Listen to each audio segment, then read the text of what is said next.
Puis après ça, quand on se sent dans l'espace où on est dans notre fenêtre thérapeutique, là, c'est le bon moment de parler, de méditer, de réfléchir, d'écrire, de faire d'écrire un journal, par exemple. Aujourd'hui, à Vérité ou Pandémie, la créatrice de contenu Jessica Prudencio s'entretient avec la doctorante en sexologie Eliane Dussault pour aborder l'impact de la pandémie sur nos relations intimes. On parle de couple, de dating, de violence sexuelle et on mesure l'impact de mesures sanitaires faites pour 2 personnes. Bonne écoute.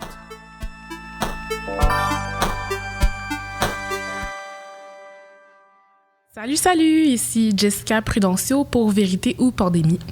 Durant la pandémie, on a repensé pas mal de choses, incluant nos relations amoureuses et notre rapport à la sexualité. J'en parle aujourd'hui avec la doctorante en sexologie, Eliane Dussault. Salut Eliane, ça va? Salut Jessica, ça va et toi? Oui, merci. Parlons de couple. J'ai l'impression que soudainement, le fait d'être toujours dans la même bulle avec son partenaire ou ses partenaires, dans la même intimité, c'est sûr que ça a eu des effets au niveau des couples. Est-ce que tu peux nous en parler? Il y a toutes sortes d'effets que le fait d'avoir été confiné avec un partenaire ou une partenaire peut avoir eu. Je pense qu'on ne peut pas tirer de conclusion générale dans le sens où c'est un phénomène humain dont on parle, donc c'est sûr qu'il y a des nuances à quelque part. C'est certain qu'il y a des couples pour qui ça a été extrêmement difficile d'être enfermé dans la même bulle constamment, notamment quand c'était dans un espace qui était très restreint. C'est certain que ça ne peut pas être facile, donc de ne pas nécessairement avoir son espace personnel, de ne pas avoir une pièce pour soi, d'être en télétravail à 2, des fois pendant des Zooms, ça peut être extrêmement difficile. Il y a aussi eu certains avantages à ça, notamment ce qu'on voit au niveau de chez certains nouveaux parents, ça a pu faciliter la transition à la parentalité, d'être confiné avec une ou un partenaire de couple.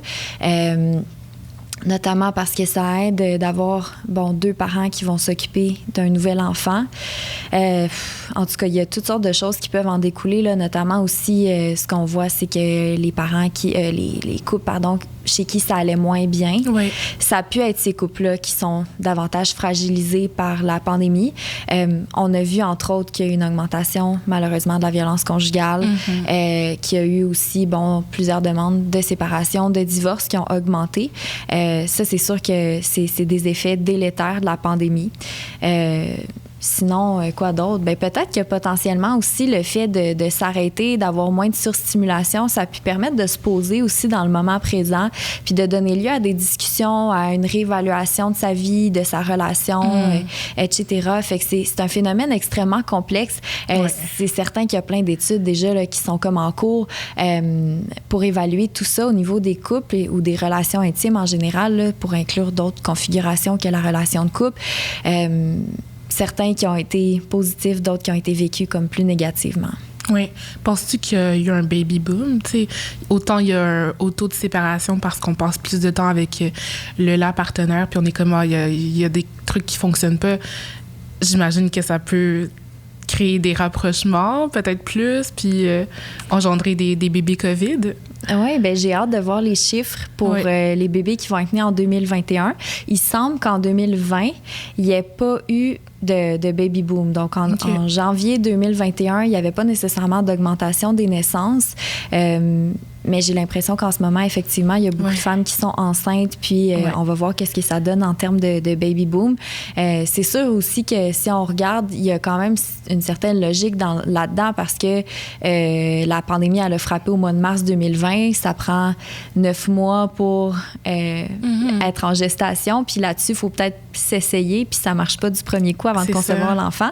Fait que possiblement qu'en 2021, il va y avoir plus d'enfants, effectivement, qui vont naître. En tout cas, moi, j'ai l'impression que je vois vraiment beaucoup de personnes enceintes autour de moi, là, que ce soit des amis, des connaissances ou juste dans la rue. Là. C'est comme si tout le monde est enceinte en même temps. Oui, t'as raison. Moi aussi, c'est ça. Mais j'ai vraiment hâte d'avoir les données là, officielles. Oui, c'est vraiment intéressant. Puis, pour les gens qui ne sont pas encore rendus à avoir des enfants, qui sont plutôt dans le dating, on n'a pas eu le choix de voir de voir plus de dating en ligne durant les derniers mois parce que avec la pandémie, on pouvait plus vraiment dater de la même façon qu'avant.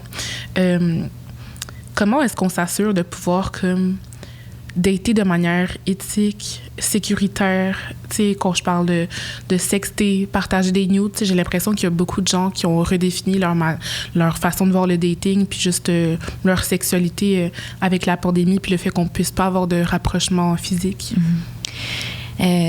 Effectivement, il y a toutes sortes. Bon, premièrement, il y a un premier aspect par rapport à la pandémie où il y a des mesures de sécurité, de santé à adopter pour s'assurer de respecter les mesures qui sont mises en place par le gouvernement. C'est sûr que de dater plein de personnes de façon très séquentielle, c'est pas recommandé. Je pense que les gens ont eu à s'adapter comme ça, puis il y a eu plusieurs applications de rencontres qui ont adapté leur format, soit en publiant du contenu sur les mesures de santé, en ajoutant des paramètres pour cocher si les gens sont vaccinés ou pas. Je suis comme pas au courant si ça se fait ici au Québec, mais je sais que ça a commencé à se faire aux États-Unis parce qu'ils sont plus vaccinés que nous. Aussi de permettre aux gens qui utilisent l'application de se connecter via des rencontres Zoom ou des rencontres virtuelles. Puis sinon, ben vraiment, c'est sûr qu'il y a un aspect éthique derrière la santé publique aussi, là, mais un autre aspect, justement, comme tu parlais de partager du matériel érotique, je pense que des fois, c'est ça, les paramètres de la vie virtuelle sont vraiment comme à redéfinir, mais je pense que je me permettrais de faire un parallèle avec, tu sais, des fois, il y a des gens qui font de l'intimidation en ligne, puis c'est souvent des gens qui vont pas nécessairement se permettre d'aller insulter quelqu'un dans leur face. On voit ça avec la cyber-intimidation. Je pense que, dans un sens, si je suis sur le bord d'avoir une relation sexuelle avec quelqu'un, ça va pas arriver que je vais juste me mettre nue devant la personne sans lui demander sa permission, sans contexte. Fait que, dans le même sens, envoyer un nude sans la permission, sans le consentement de l'autre personne qui reçoit, c'est sûr que c'est, bon, tout à fait questionnable, là, parce que la personne peut être dans un mauvais moment, peut ne pas être rendue là dans la relation, peut juste ne pas désirer recevoir du matériel érotique de cette sorte-là. Il y a toutes sortes de paramètres de confidentialité aussi entourant ce partage de matériel-là. C'est pas tout le monde qui va être à l'aise donc d'en envoyer dû au risque, à quel point on est prêt à faire confiance ou pas aux autres. Mais je pense que ça, c'est avec soi-même d'évaluer ces choses-là, puis on peut toujours justement questionner le consentement de l'autre. Ça, c'est vraiment la grosse base. Au même titre qu'on met beaucoup de l'avant le consentement pour la relation sexuelle en général, c'est tout autant valable pour la sexualité qui se fait en format virtuel. Est-ce que tu aurais des trucs ou des façons d'approcher les gens pour leur demander de manière ludique ou intéressante si c'est un bon moment pour partager du contenu érotique? Je pense qu'il y a toutes sortes de choses qui peuvent être utilisées dépendamment du format de la relation. Il peut y avoir un mot, un safe word, un code word. Il peut y avoir une utilisation de emoji, de demander simplement est-ce que c'est correct pour toi, est-ce que c'est un bon moment. C'est ça. Il y a toutes sortes de façons de demander le consentement, puis sans le faire justement comme si ça avait l'air d'être un formulaire hyper officiel, mais de définir ça ensemble, je pense que c'est ça qui est le plus beau là-dedans, c'est de voir comment est-ce que les personnes qui sont impliquées ont envie que ça se passe. Fait que ça, je pense que c'est un message que j'essaie souvent de passer, mais le consentement, des fois, on voit ça, premièrement, comme une boîte à cocher, là, comme si c'était, bon, une fois que je l'ai obtenu, c'est correct, je l'ai. C'est pas comme ça. Il faut souvent réévaluer auprès de l'autre comment est-ce que le consentement se met en place, comment ça évolue ou pas. Et ensuite, aussi, il y a vraiment un peu une fausse croyance que le consentement, c'est pas sexy, que c'est machinal. Au même titre que de mettre un condom, c'est pas nécessairement hyper poche puis que ça enlève tout à la spontanéité de la sexualité.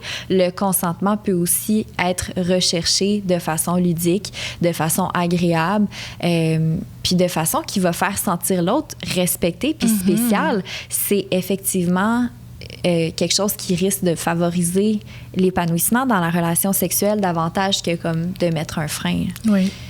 Oui, définitivement. Puis c'est vraiment une marque de respect. Genre, je te respecte assez pour vérifier avec toi si c'est correct avec toi, genre que je te partage une partie de moi ou une partie de de mon désir pour toi. Fait que je pense que tous les moyens sont bons là, pour demander le consentement. Tu sais, comme tu as dit, des emojis, un safe word.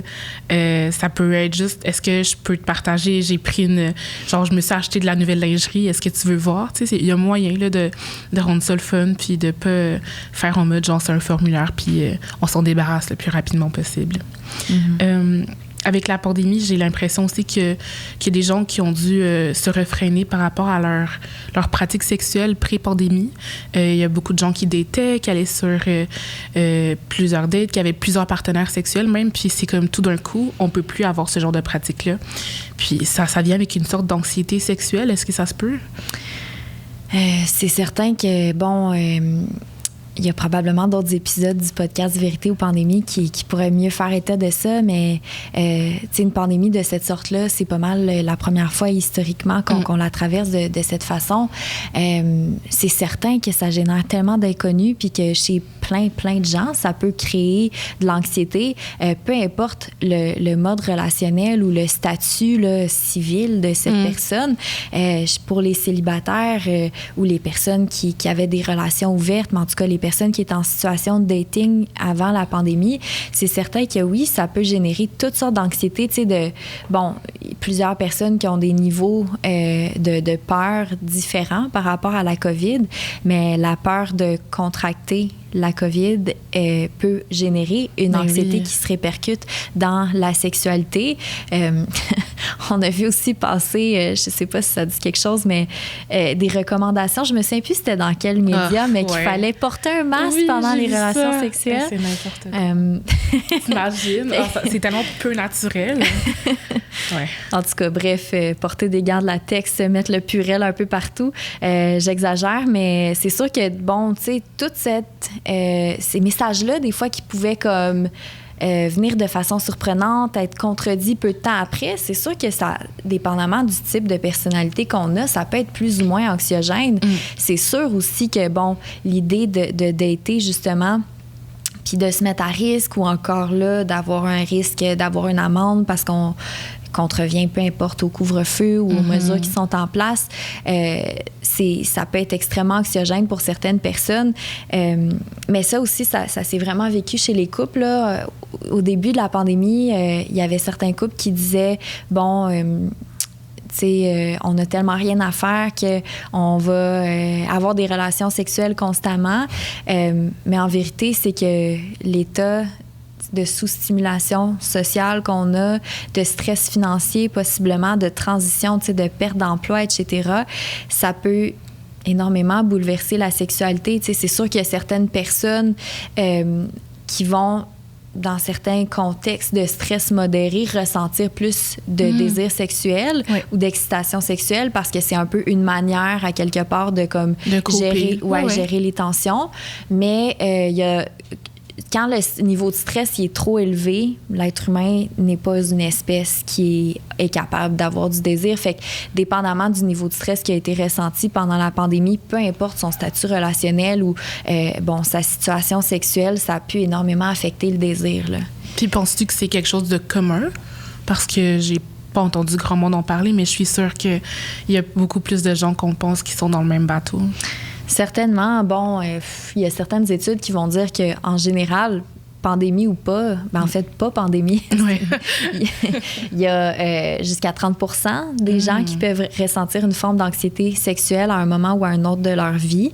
Fait que c'est sûr qu'en contexte de pandémie, encore là, moi, j'ai vraiment, hâte de voir les données qui vont sortir, même si, c'est sûr que c'est par rapport à un événement stressant, un événement triste, un événement traumatisant pour certaines personnes. C'est malheureux, mais je pense que les chercheurs ont hâte de voir là, qu'est-ce qui va ressortir de tout ça. Mais effectivement, c'est plus commun qu'on le pense. Puis je pense que c'est un peu stigmatisé aussi parce qu'on est beaucoup dans une société qui met de l'avant la performance sexuelle. Fait qu'il faut comme un peu avoir envie tout le temps. Puis on met beaucoup de l'avant cette forme de besoin-là dans une relation, là, peu importe que ça soit une relation de couple ou pas, alors qu'il y a toutes sortes d'autres petits besoins qui peuvent être comblés. Puis je pense que chez les couples, notamment, qui ont ressenti une insatisfaction, plus ressentie depuis la pandémie, ben ça peut être encore plus difficile de connecter, là, puis d'avoir du désir sexuel, du moins dans la relation. Peut-être que dans des pratiques masturbatoires, c'était moins affecté, mais c'est ça. Encore là, un même phénomène, toutes sortes de conséquences possibles. Tellement. Est-ce que tu as des trucs pour commencer à parler de ça, d'anxiété sexuelle? Parce que c'est pas tout le monde qui est à l'aise déjà de parler de sexualité, que ce soit avec son partenaire ou des gens random. Puis là, quand on s'attend à avoir des relations sexuelles parce que tout le monde nous dit qu'on en a besoin puis c'est la meilleure chose au monde, tu sais, on passe le temps comme ça en pandémie. Comment est-ce qu'on aborde ce sujet avec un partenaire de confiance? Oui. Je pense que il y a toutes sortes de façons. C'est sûr que effectivement, le niveau de sécurité puis le niveau de vulnérabilité dans une relation interpersonnelle, ça favorise grandement la capacité d'être capable la capacité à se dévoiler, à s'exprimer. Je pense qu'on a un grand besoin en tant qu'individu de rester critique des messages sociaux qui nous sont envoyés par rapport à la sexualité, puis de pas hésiter d'aborder ces choses-là, puis de les remettre en question, parce que ce qui est valorisé dans l'espace médiatique, entre autres, c'est pas nécessairement ce qui nous convient en tant qu'individu ni en tant que relation. Donc, de remettre ces trucs-là en question, puis de les aborder. Il y a toutes sortes de façons de l'aborder, mais notamment de dire que en fonction de toutes sortes de choses qui ont pu arriver, là, il y a des gens qui étaient inactifs, que ça a affecté leur image corporelle pendant la pandémie. Il y a d'autres personnes que carrément, ça peut être le stress financier qui leur enlevait de la libido ou qui rajoutait une anxiété sexuelle. Il y a toutes sortes de raisons qui ont pu mener à ça, mais de pas hésiter à faire un peu le point sur les possibilités, sur pourquoi ça nous est arrivé, nous, cette anxiété sexuelle, cette baisse de désir notamment. Puis c'est ça, je pense que de commencer par la personne avec qui on se sent le plus à l'aise de parler, des fois, ça peut aider à en parler davantage. Puis je pense qu'on a une responsabilité aussi, notamment là, au niveau des créateurs, créatrices de contenu ou des différentes plateformes qui font de la vulgarisation scientifique, de verbaliser, d'annoncer ce message-là que c'est tout à fait normal et légitime de ressentir de l'anxiété sexuelle en temps de pandémie, en tout temps, et qu'on n'est pas anormal si on ressent une baisse de désir ou une difficulté à négocier les relations intimes. Super intéressant. Et tranquillement, on se déconfine. Là. Je sais pas pendant combien de temps ça va durer, mais les restaurants vont réouvrir, on va dans les parcs. J'imagine que les gens vont recommencer tranquillement à dater. Comment on prend en compte des mesures sanitaires COVID? Tu l'as dit, là, des fois sur le profil de dating, il y a des gens qui l'écrivent clairement dans leur bio, là, j'ai été vaccinée avec Pfizer ou peu importe, ça va bien, je suis chill, tu sais. Mais à part ça, est-ce qu'on l'aborde dès la première conversation? Est-ce qu'on se check, genre, est-ce que tu travailles de la maison? Est-ce que tu as des colocs? Fais-tu attention? Portes-tu ton masque? C'est des questions qui sont super valides. Mais comment on commence à retourner au dating en personne tranquillement, là? En fait, la très grande majorité des utilisateurs et utilisatrices d'applications de rencontres en ligne ont rapporté que ça avait été utile d'avoir une conversation avec les partenaires potentiels en vue d'une rencontre sur, bon, toi, c'est quoi les mesures de distanciation que tu appliques? Toi, c'est avec quoi que tu es à l'aise dans la date? Qu'est-ce qu'on fait? Est-ce qu'on se voit à l'intérieur? Est-ce qu'on se voit à l'extérieur? Avec combien de personnes tu habites? Qu'en fait, de ne pas hésiter à mettre ces sujets-là sur la table. Bon, c'est important de se laisser son droit d'exister là, dans cette situation-là, de se laisser son droit d'avoir des besoins, des craintes, des réticences, des anxiétés. C'est pas tout le monde qui vit la COVID de la même façon. Puis il faut dire aussi que ce retour-là à la normale, il y a certaines personnes pour qui ça va être très anxiogène. Notamment, ben c'est certain que pour certaines personnalités plus introverties, entre autres, ou juste des personnalités qui ont pris plaisir à redécouvrir la solitude, la quiétude, ça peut être difficile, bon, tu sais, d'aller dans des espaces publics puis de réaliser tout d'un coup que le ton monte, tu sais, les gens parlent fort. Bon, si on a une sensibilité à ça, sensorielle notamment, ça peut être difficile de négocier tout ça. Fait que je pense que c'est surtout important, encore encore là de faire un examen personnel puis de se dire, bon, qu'est-ce que je fais là-dedans, avec quoi moi je suis à l'aise, puis vraiment de pas hésiter de le mettre de l'avant avant la première rencontre avec l'autre parce que c'est ça, vraiment... la très, très grande majorité des gens affirment que ça les a aidés, que ça les a sécurisés, puis même que ça a créé une certaine forme de lien parce que, je peux te faire confiance, je sais sur quel pied danser avec toi. Donc, il y a déjà comme une espèce de lien qui est créé à quelque part. Puis je pense que ça facilite vraiment la communication déjà de... Tu sais, c'est pas qu'on soit en pandémie puis qu'on ait cette catastrophe-là pour, tu sais, avoir ces conversations-là hyper importantes, mais... Encore une fois, ça me fait penser à la question de consentement. Tu sais, c'est genre c'est respecter l'espace d'autrui, puis les demandes, les inquiétudes, puis c'est stressant, là. Tout le monde vit la COVID différemment, donc j'ai l'impression que commencer ces relations-là en ligne, puis se poser toutes ces questions-là upfront, ça va faciliter le reste de la relation, peu importe ce qu'elle devient. Donc, il y a des bons côtés. Même si c'est une épreuve vraiment difficile, je pense que ça nous permet de voir notre dating life ou notre sexual life, peu importe, de manière différente, de rechecker avec nous-mêmes, tu sais, ce avec quoi on est à l'aise, puis de s'écouter davantage, surtout, parce on dirait qu'on a moins de distractions, moins de stimuli, puis moins de pression sociale, surtout à performer notre sexualité. Fait que ça, je pense que c'est un peu une bonne chose, là, que ça nous permet de prendre le temps de réfléchir avec ce avec quoi on est à l'aise. Ouais. Tantôt, on a parlé de violences sexuelles. Il y a eu une grosse vague de dénonciations de violences sexuelles durant la pandémie. Puis on a parlé aussi de violences conjugales. C'est obvious là, qu'il y a eu une hausse, malheureusement. Comment est-ce qu'on fait dans notre entourage, tu sais, pour parler de ça? Tu sais, je pense que c'est des sujets desquels on devrait tous parler. C'est des sujets qui sont délicats, mais il y a sûrement plus de gens qu'on pense qui sont dans des situations de violence conjugale et sexuelle. Est-ce qu'il y a des signes? Est-ce que si on a des inquiétudes pour une amie, on peut lui en parler? Comment on fait pour digérer tout ça, dans le fond, là? Bien, il peut y avoir différents signes qui font en sorte qu'on a la puce à l'oreille, que quelqu'un est dans une situation de violence.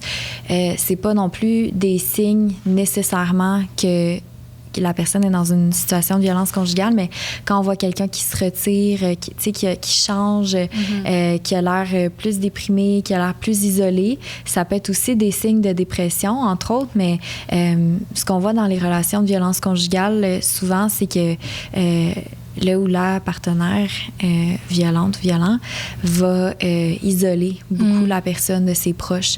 Donc, c'est souvent les choses qu'on peut faire, c'est d'y aller vraiment pas à pas avec ces personnes-là. Elles deviennent tellement repliées sur elles-mêmes puis avec une estime de soi tellement fragilisée que d'aller confronter la relation violente, c'est souvent pas le bon moyen de faire en sorte que la personne se sent à l'aise de nous parler.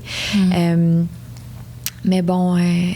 je pense qu'il faut rester aussi alerte aux différentes formes de violence. Bon, on a parlé beaucoup de féminicide dans les médias dans les derniers mois, mais la violence psychologique, c'est aussi une forme de violence qui est extrêmement dommageable pour la personne qui la vit, qui la subit. Donc, c'est certain que de rester alerte, je pense aussi, si on côtoie des gens qui sont en relation à certaines interactions qui peuvent avoir lieu entre les partenaires, puis de pas hésiter à peut-être juste soulever le questionnement, parce que souvent, on s'entend que la violence conjugale va pas commencer avec nécessairement des coups. Là. Il va y avoir une escalade avec des gestes de violence psychologique d'abord. Fait que quand on commence à remarquer ces gestes-là, de manipulation, de chantage, de coercition, donc, par exemple, de dire... si tu sors ce soir avec tes amis, je vais être tellement déprimée que je vais pleurer toute la soirée. Ça doit être parce que tu m'aimes plus que tu veux faire autre chose avec tes outils. Si on peut le transposer dans un contexte sexuel aussi, là, si ça fait une semaine et demie qu'on a fait de l'amour ensemble, ça veut dire que tu m'aimes plus, des choses comme ça. C'est toutes des techniques un peu pour contrôler l'autre. Puis ça, des fois, ces formes de violence-là sont vraiment insidieuses, puis ça peut être difficile de s'en rendre compte à la fois quand on les vit que quand on en est témoin.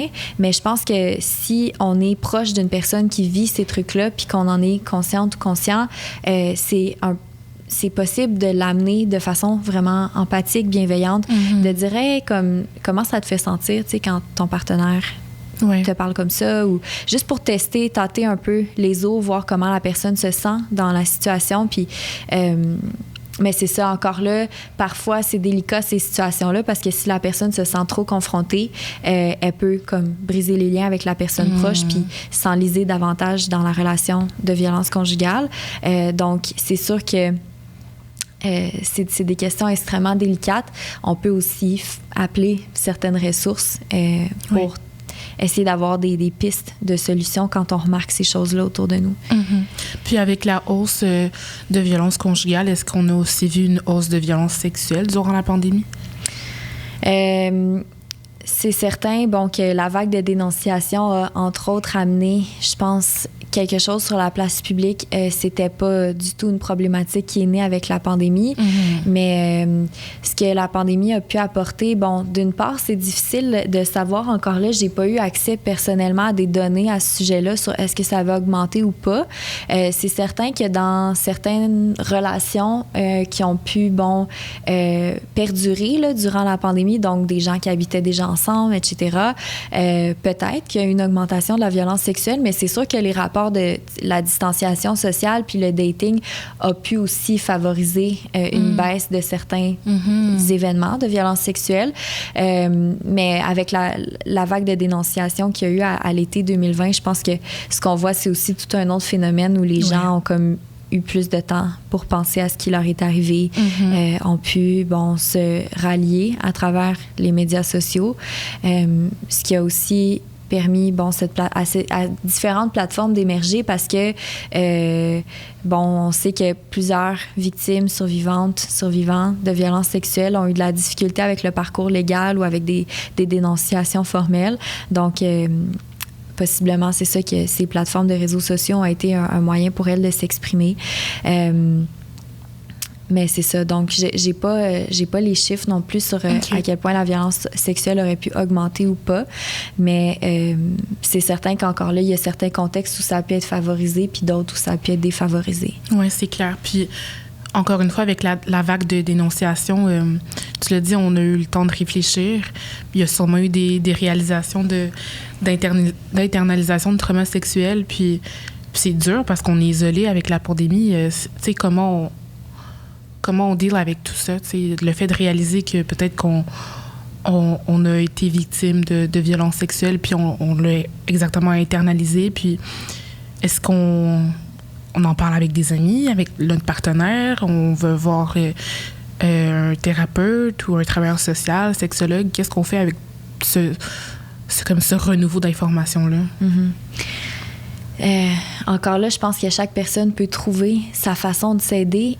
C'est certain que ce qu'on voit qui fonctionne dans la relation thérapeutique, donc avec une ou un professionnel, c'est le fait de se sentir en confiance, d'avoir un cadre sécuritaire pour s'exprimer. Ce cadre sécuritaire-là, il est possible aussi à travers d'autres relations interpersonnelles comme des amitiés, des membres de la famille, partenaires amoureux, amoureuses. Donc, c'est certain que d'en parler, d'aller chercher du soutien social, c'est toujours une bonne idée quand la relation, justement, est sécurisante. Moi, une approche que j'aime bien utiliser aussi, c'est la fenêtre thérapeutique. C'est en gros comme un peu la fenêtre, l'espace, dans lequel on est capable de connecter à soi, connecter aux autres, entre autres de faire usage d'humour, de regarder l'autre dans les yeux, d'être présent à ses émotions, même quand ses émotions sont difficiles. Puis, donc, quand on dépasse l'espace de fenêtre thérapeutique, on est soit hyper activé, donc on peut être agité dans l'anxiété, dans la colère, dans un espace où là, c'est plus difficile là, de rester dans la présence à ses émotions, ou il y a l'autre inverse du continuum qui est l'hypoactivation, où on se sent coupé jusqu'à la dissociation même, là, donc de se sentir dépersonnalisé de son corps à l'extérieur de son corps, de ne pas sentir un stimuli corporel, de ne pas entendre ce qui se passe autour de soi. Quand on se sent complètement à l'écart de cet espace-là, face à un souvenir traumatique, on n'est probablement pas dans un bon espace pour travailler le trauma. Donc, à ce moment-là, ce qu'on peut faire, c'est d'essayer d'aller dans des stratégies qui vont permettre de réguler les émotions. Par exemple, de prendre un bain chaud, de chanter, de danser, d'aller s'activer, bouger. C'est une façon de métaboliser les événements traumatiques. Puis après ça, quand on se sent dans l'espace où on est dans notre fenêtre thérapeutique, là, c'est le bon moment de parler, de méditer, de réfléchir, d'écrire, de faire d'écrire un journal, par exemple. Donc, moi, c'est quelque chose que j'applique vraiment à ma vie, puis qui est en fait, qui est aussi prouvé par la science, puis que d'autres thérapeutes utilisent, mais c'est une approche que je trouve particulièrement intéressante pour déterminer quand est-ce qu'on se sent à l'aise de travailler avec le trauma ou de plutôt s'asseoir avec le trauma. C'est vraiment un bon truc. Allez danser, guys. En temps de pandémie, penses-tu qu'il y a une hausse de violence, de cyberviolence plutôt?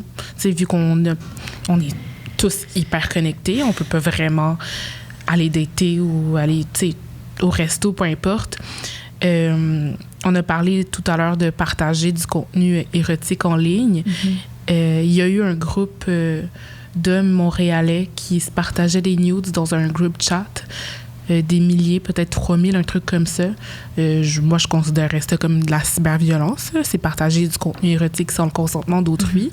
Est-ce qu'il y a une hausse ou c'est juste un phénomène qui est comme arrivé à la lumière qu'on s'en rendait pas trop compte que it was a thing, you know?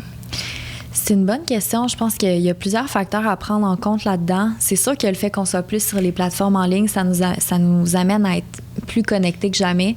Ce qu'on a vu aussi, ce que je viens d'expliquer avec la fenêtre thérapeutique. La fenêtre thérapeutique, elle bouge dans la vie. Quand on a des événements stressants, elle peut rapetisser.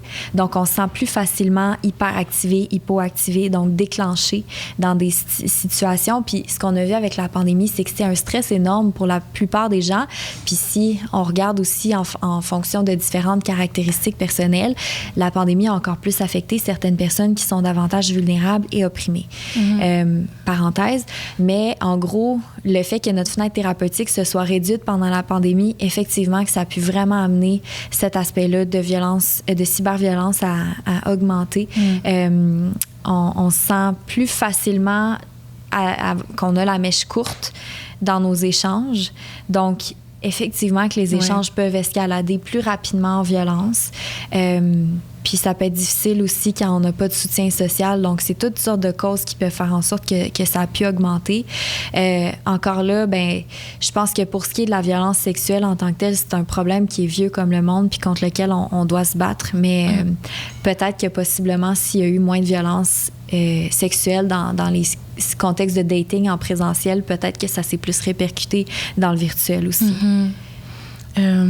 Puis, c'est quoi les premières étapes après de telles réalisations? Tu sais, déjà, juste les violences sexuelles, le fait de réaliser que la violence conjugale puis les violences sexuelles sont plus omniprésentes qu'on le pensait. Le fait de voir, tu sais, de constater cette hyperviolence-là. Comment est-ce qu'on prend soin de soi avec tout ça? On prend un bain? On va danser? Ça peut être certaines méthodes. Ma directrice, Natacha Godbout, une de mes deux directrices de thèse doctorale, va dire on va shaker le trauma. C'est-à-dire que quand on se sent trop hyperactivé, on bouge. Tu sais, c'est sa façon de dire travailler avec le trauma. Là. Donc, elle a dit shaker le trauma.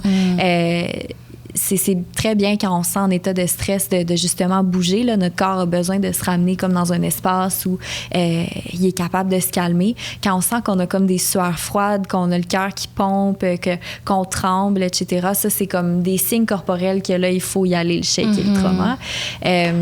Comment on fait pour prendre soin de soi? C'est tellement des grosses questions parce que j'aurais envie de dire, on peut travailler avec le trauma, s'asseoir avec le trauma, on peut aller chercher de l'aide. Mais il Il y a certaines personnes pour qui ça peut être même difficile de se rendre compte qu'elles ont besoin de prendre soin d'elles. Je pense que la première chose à faire quand on se rend compte qu'on a vécu ça, c'est de ne pas banaliser les événements. Je sais aussi que pour plusieurs survivantes et survivants de traumas interpersonnels, donc d'événements qui ont été vécus comme traumatiques puis qui ont été exercés, perpétrés, subis dans le cadre d'une relation avec un autre être humain, que des fois, ça peut être difficile de remarquer, d'accepter que cet événement a été traumatique. Ce qu'on voit, entre autres, c'est que si la violence sexuelle a été vécue dans le cadre d'une relation intime, donc avec un partenaire amoureux, par exemple, ça peut être vraiment difficile de mettre les mots sur ce qu'on a vécu parce qu'on aime l'autre. Il y a d'autres éléments qu'on aime de la relation. On ne veut pas perdre la relation. Puis c'est difficile aussi de composer avec le fait qu'une personne qu'on aime, qu'on apprécie, a pu exercer de la violence sexuelle à notre égard. Fait que, tu sais, c'est sûr que, bon, quand on sent...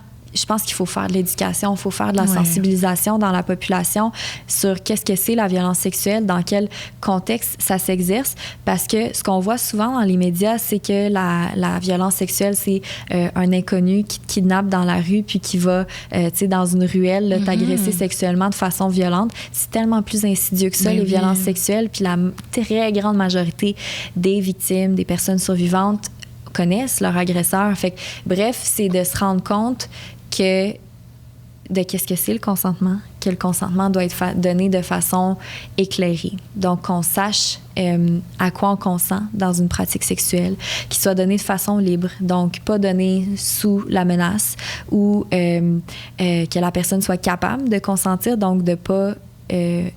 avoir une pratique sexuelle avec quelqu'un qui est intoxiqué, qui est endormi, que le consentement soit continu. Donc, c'est pas parce que je consens à quelque chose au début d'une relation sexuelle que nécessairement je peux pas rétracter mon consentement pendant la relation sexuelle ou même 5 mois après le début d'une relation, 10 ans, j'ai toujours le droit de dire non à une relation sexuelle si je la veux pas. Donc, c'est ça. Le consentement, s'il est pas respecté, je pense qu'il y a une job justement d'éducation, de sensibilisation à faire.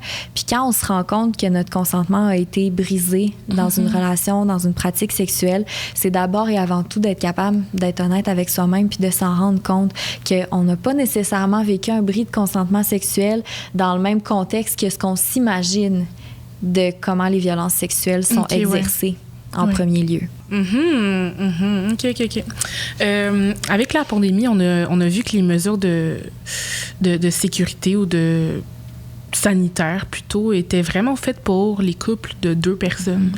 Tu sais, si tu habites seul et ton autre partenaire habite seul, vous pouvez vous fréquenter, aller chez l'un et l'autre. Je pense que ça met vraiment beaucoup de l'avant la monogamie, puis ça priorise le couple. Pour les personnes qui sont non monogames, qui sont célibataires ou qui sont en isolement presque complet, comment on fait pour vivre avec ça? Tu sais, c'est tough, on se sent pas du tout concerné. On vit vraiment dans une société qui est mononormative, là, donc qui va considérer la monogamie comme étant la chose normale.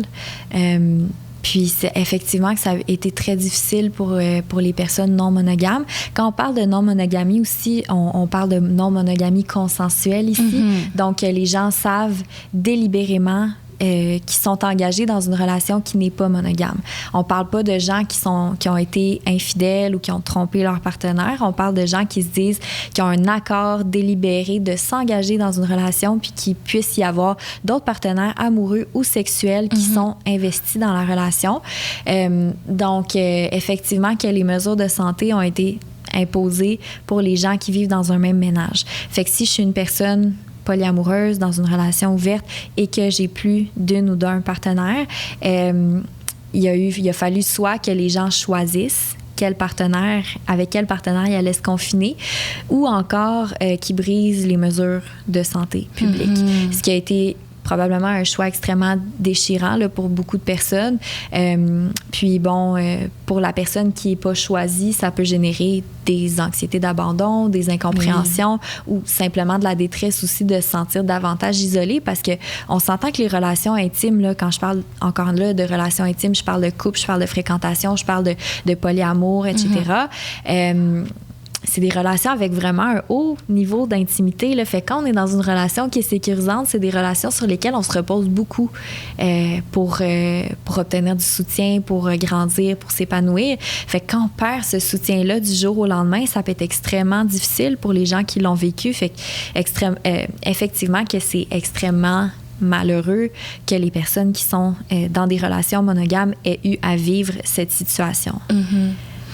Puis, est-ce que ça fait en sorte qu'on doit trouver différentes manières de percevoir le couple?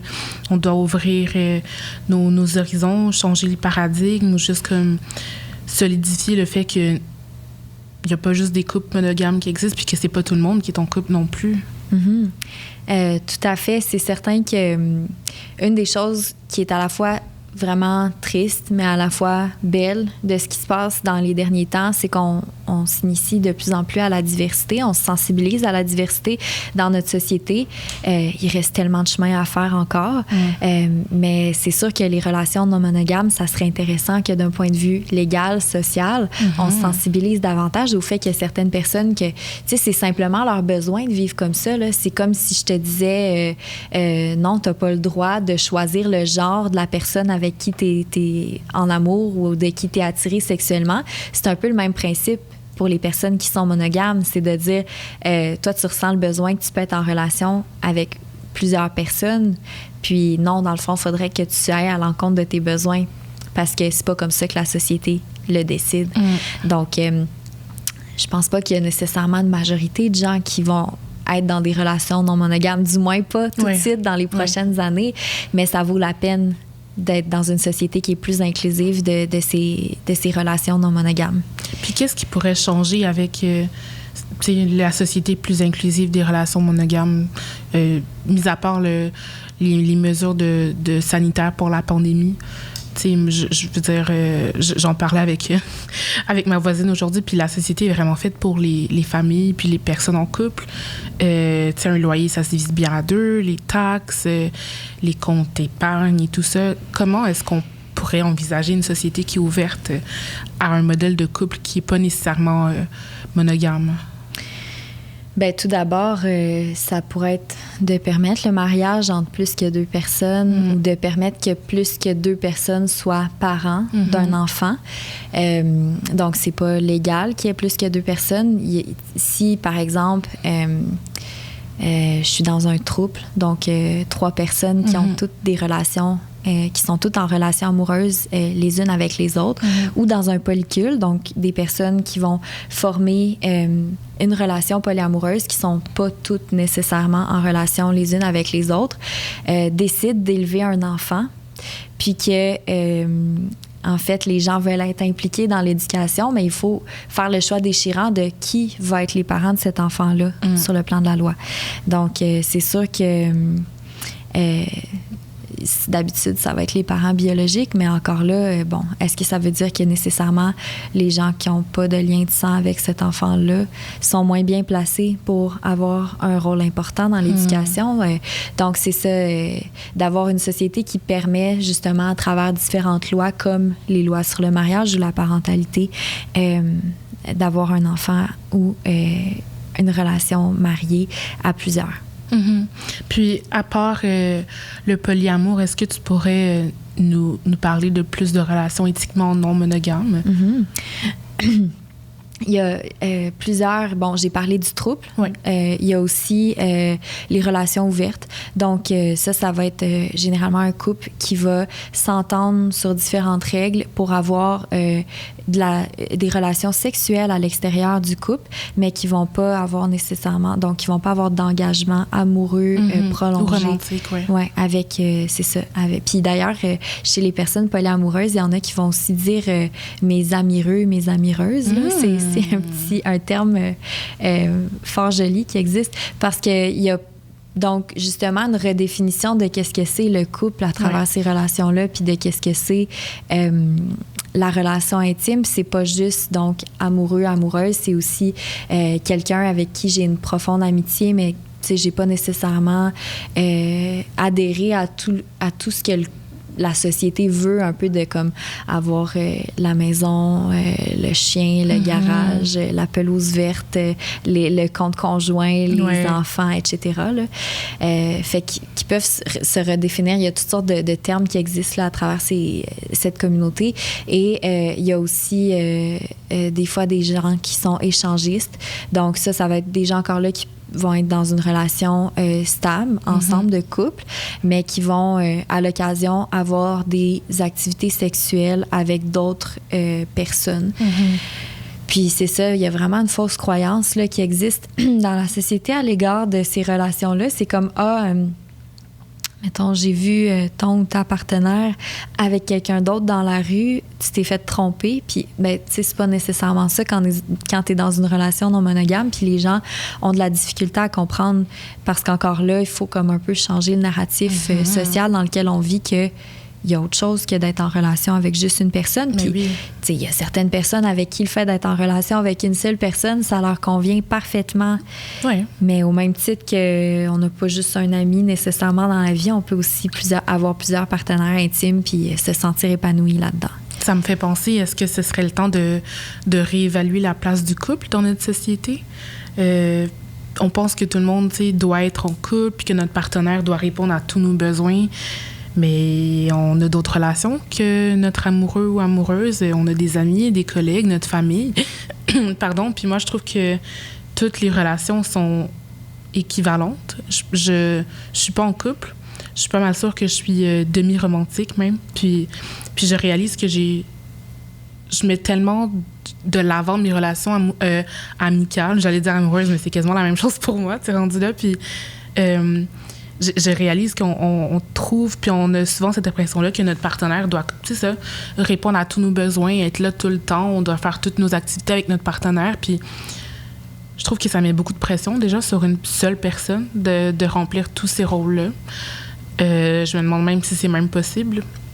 Je me demande même si c'est pas ça qui amène à la perte de beaucoup de couples. On se perd un peu, on a l'impression qu'on doit tout partager avec l'autre.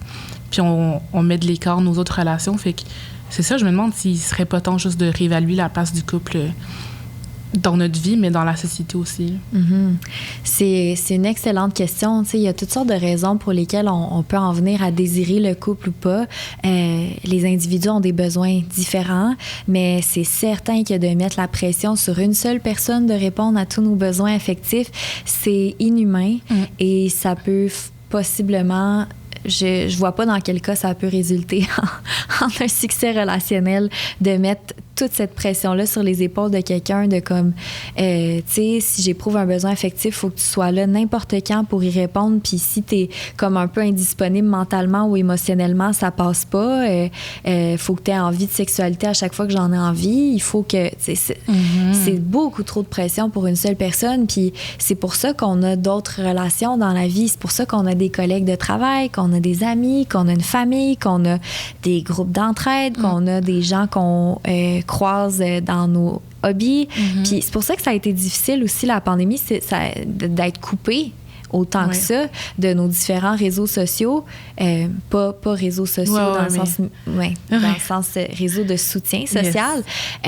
Ça a généré possiblement cette grosse pression-là auprès des gens avec qui on vivait de façon confinée, de répondre à nos besoins de socialisation, à nos besoins affectifs. Puis encore là, je reviens à la fenêtre thérapeutique, on vit un stress, fait que là, c'est comme encore plus délicat, puis on marche plus sur des œufs parce que dès que la personne répond pas à un besoin, on peut se sentir qu'on saute, qu'on est déclenché très rapidement.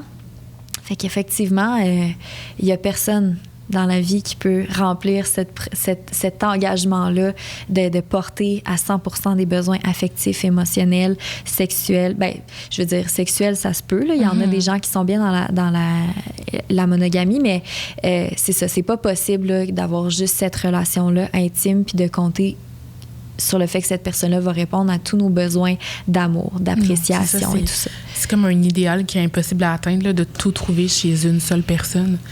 Oui, puis encore là, l'idéal, ça vient d'où? Tu sais, comme on a un idéal d'amour romantique qui est propagé dans les médias, mais en quoi c'est idéal d'avoir une seule personne sur qui on compte dans la vie? Si cette personne-là est plus là, un jour, on fait quoi? C'est ça. Comment est-ce qu'on se recrée un réseau de soutien social? Pour le fun, j'ai envie de blâmer le patriarcat et le capitalisme. Là. J'ai pas encore de raison, mais c'est souvent ça. On va faire nos recherches après. Bien, je peux te dire quand même que la société monogame dans laquelle on s'inscrit, elle a émergé aux alentours du Moyen Âge. Donc, c'est à ce moment-là qu'on a dit, bon, ça va aider sur un plan démographique et économique qu'on forme des relations de couple et que dans ces relations de couple, on ait justement 2 revenus, que les gens habitent ensemble sous le même toit pour élever les enfants. Donc, ce modèle-là de relation monogame, c'est fortement inscrit dans un courant effectivement capitaliste. Bon, par après du Moyen Âge, là, évidemment, on n'était pas encore dans le capitalisme à ce temps-là. Mais c'est sûr que c'est très favorable sur un plan social de mettre de l'avant les couples. Puis après ça, ben il y a toutes sortes de choses qui sont intériorisées là, dans les médias. C'est comme, ah bon, je suis pas en couple, il faut que je le sois. Puis bon, maintenant, il y a plusieurs personnes qui remettent vraiment ce modèle-là en question, qui s'inscrivent pas là-dedans puis qui n'ont pas le goût de ça. Mais ces personnes-là sont un peu dans la marge en ce moment puis sont fortement questionnées, là, surtout chez les femmes qui veulent pas avoir d'enfants. Là. C'est comment tu vas changer d'idée, ça va venir un jour, etc. Comme si on savait pas vraiment ce qu'on voulait, tu sais. Exactement. Oui, non, c'était vraiment intéressant. Puis, parlons un peu de l'après-pandémie. Je suis pas du tout prête mentalement à une après-pandémie. Là. Dans ma tête, on a encore juste pour 2023. Là. Mais qu'est-ce qu'on voudrait voir dans l'après-pandémie? Veux-tu y aller? Je vais réfléchir pendant ce temps-là parce qu'il y a tellement de choses que je voudrais. OK. Ouais. La chute du capitalisme. En premier. Mais tu sais, on peut toujours rêver. Il y a moyen, peut-être, un jour. Je pense qu'avec la pandémie, on a juste réalisé à quel point on était en manque de ressources. Point final. Santé mentale, sexualité, violence de tout genre. Il y a beaucoup de gens qui peut-être étaient pris dans des situations qui étaient plus ou moins safe pour eux, des personnes queer, des personnes trans, des personnes en couple qui sont avec des pervers narcissiques ou peu importe. Puis je me dis genre, il y a juste beaucoup de gens qui ont souffert, peut-être même des personnes aux prises avec des problèmes de dépendance, qui n'ont pas pu alimenter peut-être leur dépendance comme ils faisaient avant. Puis là, même dans ma tête, il y a genre des overdoses comme par milliers là, à cause de la pandémie. Je rêverais d'avoir un plus grand soutien social pour tout ce qui est personnes marginalisées, personnes vulnérables, qu'on parle des personnes queer, des femmes trans, des hommes trans, des personnes aux prises avec des problèmes de dépendance, tout ça. Plus de soins de santé mentale, plus de professionnels racisés, plus de personnels professionnels issus des communautés marginalisées, queer. Je sais pas, man, genre transport en commun gratis. Ça n'a pas rapport, mais tu sais, on en parle après pandémie. Honnêtement, je pense que tout est à refaire. Là. Plus je lis, plus je me rends compte qu'on vit dans une société qui est juste comme tellement evil qu'il y a beaucoup de gens qui sont dans le besoin, mais qu'on préfère faire du profit sur leur tête plutôt que de les aider. Donc, ouais, ce que j'aimerais voir dans l'après-pandémie, c'est plus d'empathie, j'ai l'impression, entre nous, mais aussi de la part des différents systèmes qui sont en place, puis des différentes entités, des différents genre gouvernements, peu importe, de réaliser qu'il y a différents besoins qui sont juste pas du tout comblés. Il y a encore une fois des gens qui souffrent de plein de façons différentes, puis c'est comme continuer à souffrir genre en silence, puis nous on veut juste comme qu'on priorise l'économie. puis je trouve ça vraiment poche. La santé mentale des gens en ce moment est comme sur le bord du précipice, on dirait, là, même s'il fait beau, puis on peut aller chiller dans les parcs. c'est pas tout le monde qui a la capacité de faire de la thérapie. Parce que ça coûte cher, puis c'est pas très accessible. Donc, ouais. J'ai beaucoup de demandes, j'ai beaucoup d'espoir pour l'après-pandémie. Là. Je sais pas si j'idéalise un peu trop, mais j'aimerais juste vraiment ça, qu'on se rende compte qu'il y a des choses vraiment plus importantes que faire du cash, puis que notre santé mentale est full importante. Yeah. Tu vois, je savais que c'était une bonne idée de te revirer la question en premier parce que je savais que tu allais comme défrayer une partie du chemin pour moi. C'est certain que je pense que la pandémie, elle a reflété à quel point la santé mentale des gens, elle est fragile. Elle n'est pas suffisamment mise de l'avant et qu'elle n'est pas suffisamment prise en charge de façon publique. C'est sûr que un guichet d'accès en santé mentale qui est universel pour les gens, ça serait primordial.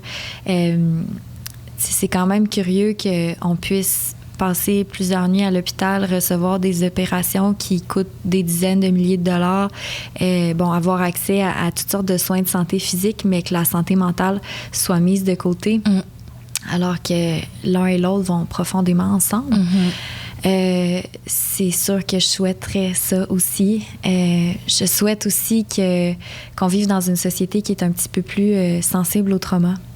Qu'on soit à l'écoute, comme tu dis, des populations qui sont plus marginalisées, vulnérables. Qu'on se sensibilise à qu'est-ce que c'est le stress, qu'est-ce que c'est le trauma, comment est-ce qu'on prend soin de soi, comment est-ce qu'on prend soin des autres et comment est-ce qu'on prend soin de notre société quand on vit des événements de la sorte. Parce qu'on était comme pas très bien préparés à faire face à cette pandémie. Je souhaiterais aussi qu'il y ait quand même du positif qui ressorte de certaines choses, comme tu l'as nommé tout à l'heure avec les échanges sur les applications en ligne. J'espère que le fait d'avoir des premières conversations sur le contexte sanitaire dans lequel les premières rencontres se passent pourrait permettre d'ouvrir la voie à négocier davantage le port du condom et à respecter davantage le consentement des autres. J'espère qu'il y a quelque chose qui va ressortir de tout ce qu'on a vécu de difficile. Je suis profondément idéaliste dans la vie, des fois trop. Ça se peut que ça soit pas autant que ce que je souhaite, mais je pense que, en tout cas, j'ose espérer qu'on a quand même fait un bout de chemin avec certaines choses. Puis qu'en parallèle, d'autres événements qui se sont produits pendant le confinement, pendant la pandémie, comme la vague de dénonciation d'agressions sexuelles soit davantage prise en charge, que ça nous amène à nous dire comment ça se fait que les gens s'en vont dénoncer ça sur les réseaux sociaux parce qu'ils n'ont pas d'autre recours, parce qu'il y a de la honte, d'où mon point de société sensible au trauma. Oui, c'est vrai, parce que le système de justice est vraiment pas fait pour les victimes, les survivantes. C'est plutôt pour protéger les agresseurs. Peut-être qu'il serait temps de penser à une autre façon de gérer tout ça, de la justice réparatrice, ou au contraire, au lieu de mettre toute l'attention sur l'agresseur, l'agresseuse, on pourrait au contraire demander aux victimes, aux survivants ce qu'ils veulent, comment gérer cette situation-là. Ça serait important là, de remettre tout ça en perspective. De se questionner, comme tu as dit, comment ça se fait que c'est un problème qui est autant présent. J'ai pas mal sûr qu'on connaît tous une personne qui a eu des mésaventures ou qui a été victime ou d'agressions sexuelles ou de violences sexuelles. C'est pas normal que ce soit autant propagé, que ce soit autant normalisé, plutôt. That's about it. Quoi d'autre? Moi, j'ai accroché quand tu as dit de leur demander aux personnes survivantes de quoi ils ont besoin, qu'est-ce qu'ils veulent. C'est quelque chose qu'on oublie de faire. Puis dans les approches anti-oppressives, souvent on dit « Mais avez-vous pensé à questionner les gens qui ont vécu le traumatisme? » Puis je pense que ça serait bien que pour le futur, on dise « OK, toi, tu souffres de quelque chose. Comment est-ce qu'on peut t'aider? » Tu sais, la personne... Puis ça, c'est une technique 101 de reprise de pouvoir. Là. Fait que de favoriser ça, je pense que ça aiderait notre société à être un petit peu plus sensible autrement, de considérer les individus dans les décisions qui les concernent. définitivement. Ben, merci. Merci pour ta présence puis ta bienveillance et toutes les réponses à ces questions-là qui sont très importantes. Je suis vraiment contente d'avoir fait partie de cet épisode-là de Vérité ou Pandémie. Où est-ce qu'on peut retrouver tes recherches pour les gens qui sont intéressés? Je suis sur ResearchGate, qui est un peu le réseau social de la recherche. Sinon, mes équipes et moi, on fait de la vulgarisation scientifique sur les réseaux sociaux. J'ai le laboratoire de ma co-directrice Mylène Fernet, qui est Lab /EVS. Sinon, il y a le lab de ma directrice Natacha Godbout, qui est Lab /Trace. Donc, c'est possible de nous suivre notamment sur Instagram. On a aussi des pages Facebook, des comptes Twitter et pour Trace, on a aussi une chaîne YouTube. Donc, on est sur plusieurs réseaux sociaux si jamais les gens ont envie de nous suivre. Génial, merci. De mon côté, vous pouvez me suivre sur Instagram, @JessicaPRDNC, tout dans mes fesses. J'ai mon podcast Where We At avec Annabelle qui est en ce moment sur pause, mais on a plusieurs épisodes que vous pouvez rattraper. Et c'est à peu près ça. Donc, encore une fois, merci Eliane Dussault, puis merci à toute l'équipe de Vérité ou Pandémie, puis à très bientôt. Merci. Ciao! Vérité ou Pandémie est soutenue par les Fonds de recherche du Québec, l'Association facultaire étudiante des sciences humaines de l'Université du Québec à Montréal et le Centre de médecine comportementale de Montréal. Dès le 21 juin, devenez le héros de la pandémie à travers le jeu Vérité ou Pandémie, où vos comportements changent l'histoire. Rendez-vous sur véritéoupandémie.com pour vous inscrire. Vous y trouverez aussi tous nos podcasts, les liens pour suivre les projets de nos collaborateurs ainsi qu'une foule de contenus et de ressources de vulgarisation scientifique en lien avec la COVID-19.